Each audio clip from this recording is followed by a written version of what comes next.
अरे कि करेजा हो, आज तू नाचत राम अपने मोछिया पे ताव देव आ मलहम लेके तैयार रहिया हमार जान, काहे कि आज रात हम तोरे दिलवा पे खाओ दे।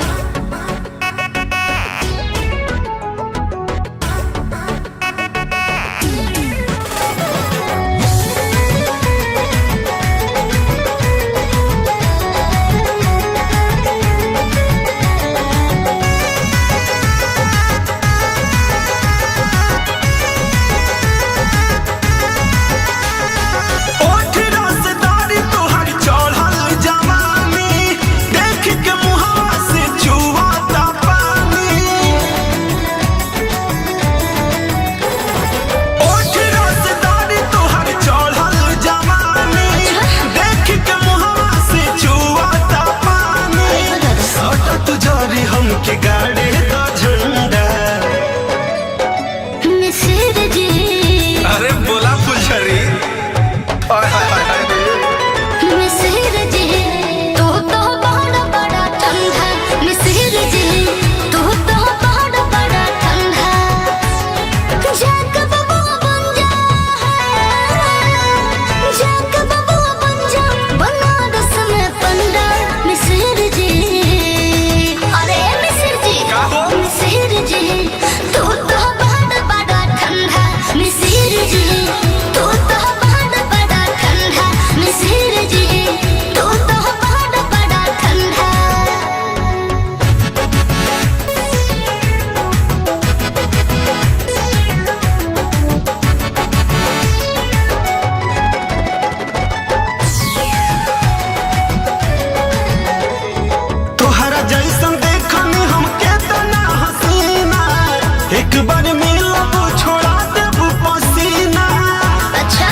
बानी अभी बंदा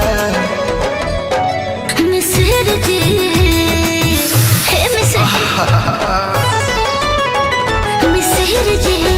तू तो बहुत बड़ा ठंडा मिसिर जी तू तो बहुत बड़ा ठंडा जाके बबुआ बन जा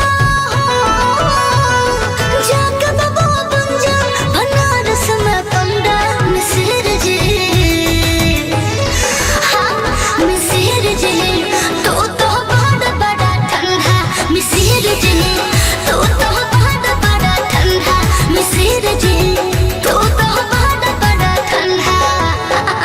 अरे झंडा तक गड़ेबे करी।